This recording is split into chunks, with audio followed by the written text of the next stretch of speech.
Welcome back. The country's divisions are reflected in where we live, whether or where we worship, and how we vote. And those divisions are reflected right here in Washington, where Democrats and Republicans find it increasingly difficult to agree on just about anything. Joining me now are two senators, both of whom were mayors, Democratic Senator Cory Booker of New Jersey, former mayor of Newark, and Republican Senator Bob Corker of Tennessee, who was once the mayor of Chattanooga. And I should point out that in a small sign of unity, for what it's worth, it's the first time in nearly 2 years that we here at Meet the Press have gotten a Democratic and Republican senator to agree to appear together. Senator Corker, Senator Booker, I'm not surprised that you are the two to agree to do this, so thank you to both of you on that front, and welcome back. Absolutely. Senator Corker, let me start with you. You tweeted this on Friday. Our country has been shaken by senseless violence this week, and I am horrified by the tragedy that unfolded overnight in Dallas. Obviously, the sentiment a lot of people share. How much outrage needs to be expressed before we start feeling as if we can do something about this?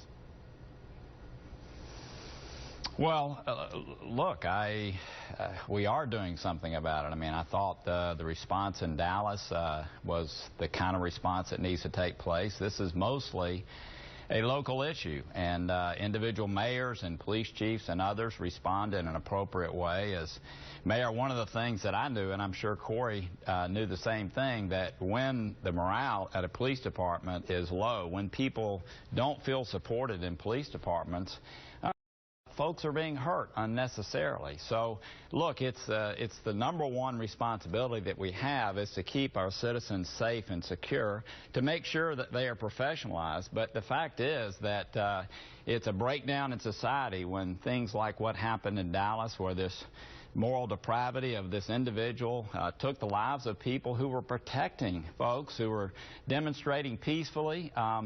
That is something that all of us should cry out about and show support for these men and women in uniform that do what they do on a daily basis, mostly supported, but in so many cases feeling like they're under assault by the general public. And again, when one of their officers, when someone acts out inappropriately, it hurts them too. They want to make sure that the legal process works when that breaks down. But the fact is, mostly, these are selfless people who are protecting our citizens, causing kids to be able to go to school and people to be able to go to work.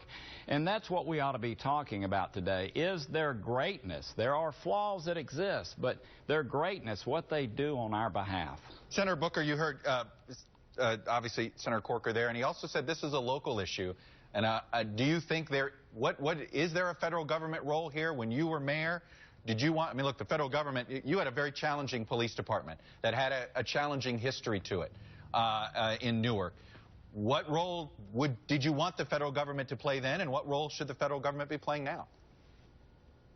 Well, first of all, we have 18,000 police departments in our country, and many of them are significantly under-resourced.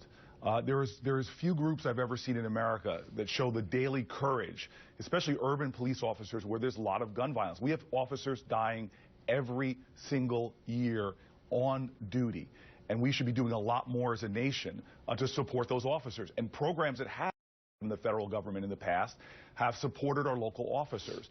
And now at a time when we know that there's ways not only to protect our officers that we need to be doing more of, and affirming the fact that they are doing very dangerous jobs, that when officers leave their families, those families fear for their safety and pray for their return.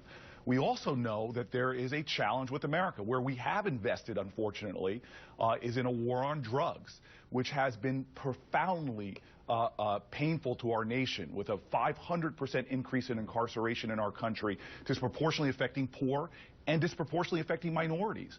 African Americans have no difference than whites in using drugs or dealing drugs, but are about 3.7 times more likely to be arrested. We now know local police officers with the right training can address issues like de-escalation, can address issues like implicit racial bias, that even people like the head of the FBI, Director Comey, talk passionately about the need for this country to address implicit racial bias. So we need to invest in our local departments, do a lot of the things that some progressive departments are doing that are de-escalating situations, lowering police-involved shootings, and addressing the implicit racial bias that exists in our country. Let me go to the larger issue here, though, that I'm concerned about, which is do we have is this presidential campaign, and are these two presidential candidates suited to meet the moment that's necessary? Senator Corker, you know the rhetoric on the campaign trail has been heated and has been divisive. The country believes both candidates are polarizing for various reasons and different reasons. I'm going to start with you, Senator Corker. What's your advice how does Donald Trump make the case that he can unify this country and heal these wounds?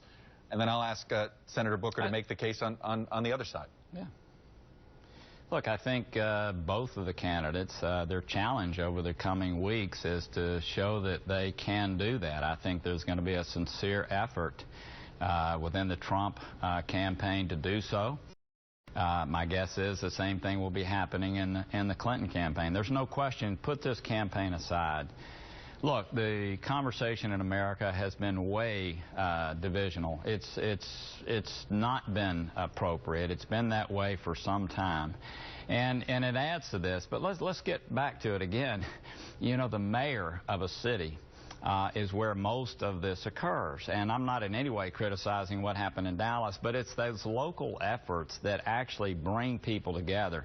No doubt the discourse, no doubt the videos that people can see, no doubt those things affect things throughout our country. But look, I hope that both of these candidates, candidly, will rise to the occasion and on this particular issue bring people together. Millennials, let's think about it. Millennials in our country today probably are more embracing of diversity than any generation we've had.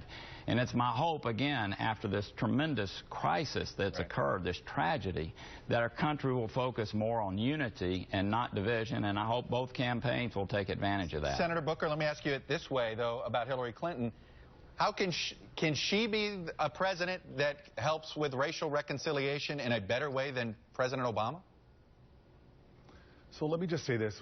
We have to all understand we have a country with deep reservoirs of love. We are good people. We are well-intentioned people. And when called upon, we rise to an occasion. This is such an occasion. And I'm going to be very blunt. I've watched in pain when I see a presidential candidate. All of our words matter. Whether you're a citizen or a presidential candidate, words matter. And this is a time where we need courageous empathy, where we need undeterred love. And so when I hear a presidential candidate like Donald Trump gratuitously demeaning women, demeaning Muslims, demeaning Latinos, at a time where our country needs reconciliation, we need people that bind our wounds and build bridges across our chasms. To see someone so callously stoking hate and fear and inflaming divide, this is not the person to be president of the United States, I believe, ever, but definitely not at a time that we need a healer, a reconciler, and somebody to remind us that as a nation, our differences matter, but our country matters Senator more. Booker, I understand you made the case against Mr. Trump, but how does Hillary Clinton, who's almost as polarizing and as divisive, how does she make the case that she's the candidate here for reconciliation? I patently disagree with you on issues of race and religious diversity, that she is in any way polarizing. If anything, I've watched her in black communities and white communities, and even after this tragedy, put forth the spirit of America, which is an understanding that, as our founders said in the Declaration of Independence, this is a time we need to mutually pledge to each other our lives, our fortunes, and our sacred honor. And she has manifested that on issues of race, of religion, of gender diversity. She is someone that can build our bridges, and far more than the alternative, someone who is injecting more divisiveness in this country through his rhetoric, through his affiliations, and actually refusal to even denounce patent racists. Senator Corker, Senator Booker, I'm going to leave it there. I thank you both for coming on together. Hopefully we can make this a habit again on Meet the Press.